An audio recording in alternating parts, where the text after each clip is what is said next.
What's good, YouTube? So welcome back to another one. Alright guys, so in this video I've got to put an entire sector in the spotlight right now because they are just blending into the background at the moment, just getting wrapped up in the chaos that's out there, but they are an overlooked space. And you guys know when you get those opportunities, they are golden. When you guys are out there in the markets getting active, buying into stocks, buying into these plays, there's a couple of things you guys should definitely want to keep into consideration. You want to ensure that these companies can demonstrate a few things like being able to beat analyst estimates and, if possible, showcase good guidance. That is how they're going to be performing over the next 3 months or over the next year, and that they have a way to keep growing, an engine of growth. So if you get a combination of these things, it means that your dollars that you're putting out there in the markets, they are in safe hands and you're putting them to work properly. That's not to say companies that aren't able to demonstrate these types of things aren't good investments. Take a Tesla, for example. A couple of years back, they weren't able to go ahead and beat expectations, but now they are and able to do it on a consistent basis and have provided a lot of money for shareholders. But if you have companies that are failing right now on these metrics, guys, there's very high likelihood that the share prices you're seeing right now, you're probably going to see these prices or even lower in 3, 6, 9, 12 months time, because we are in a testing time in these markets. It's not easy for companies out there right now. The bar has been set high, the expectations are high. So if you get companies able to do this, you're on to a winner. So that being said, guys, the overlooked space in these markets is the semiconductor space. So you're gonna have in there a collection of my favorite names like an Nvidia, like an AMD, like a Qualcomm, an ON Semiconductor, like a Marvell. They're doing phenomenal right now. But guess what, guys? The markets are basically treating them as if they're a PayPal, as if they're a Netflix, as if they're a Facebook. That's not to go ahead and disrespect the Netflixes and Facebooks of this world, but they have shown cracks in their stories in the short term. Right? They're not able to meet the high expectations, meet the high standards that have been set. Now that is just not the case. That's a completely different story if we're talking about these quality semiconductor names. They're able to go ahead and beat expectations, and they're just continuously excelling.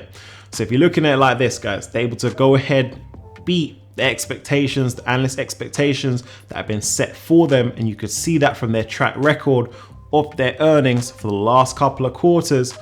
And not only that, they have the confidence in the performance of the business and the strength of their business over the next 12 months time to go ahead and set that guidance.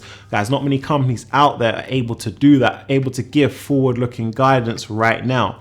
But the semiconductor space, a lot of the names out there, they're able to go ahead and give that guidance. That means in 3 months time, when they drop those earnings reports, the high likelihood is that they come in strong yet again and again for the next quarter and again for the next quarter. The space is excelling right now, but the market is basically just treating them like trash.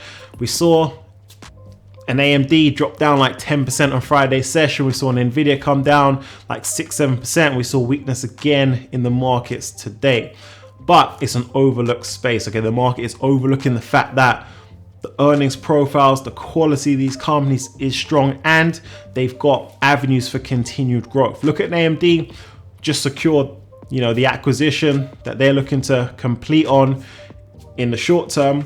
And we know Nvidia, that acquisition didn't go through, but they've got the cash, they've got the ability to go ahead and make other acquisitions just like that to go ahead and expand their business. Now, these semiconductor plays, guys, they make great trades or they make good long-term opportunities. So it's up to you how you want to spin the wheel on them, because they move and they move well. So if you're able to get in on the low, they are going to move up when we start seeing some market momentum or some positive sentiment, and you're going to make a lot of money on the trades. Or you can hold them for the long term because they've got tons of future value. That's because they just serve fast moving end markets. And it's very, very high likelihood that we are going to see the first $1 trillion semiconductor stock in the very near term. I'm expecting the first $1 trillion semiconductor stock in 2023, that being Nvidia. I'm expecting that to be $1 trillion stock, guys. Pretty much inevitable given how fast the business is growing, how fast their end markets are growing. Tons of business for them, tons of demand. They got the lion's share of the market as well. So the company is doing well. But right now, if you look at the stock price action, if you look at the movement over the day to day, over the week, you wouldn't think that. But behind the scenes, the business is excelling. So I'm looking to continue to buy in, add to my position, getting at some great technical levels over the next couple of sessions and weeks. So obviously, if you guys want to get in on that, see the buys in real time, link is in the description below for you guys to go ahead, join us over at the Discord. That being said, guys, the semiconductor space remains amongst the crown jewels in these markets, and I expect that to be the case as we continue through this year. So that's what I've got for you guys in this one. Catch you in the next one.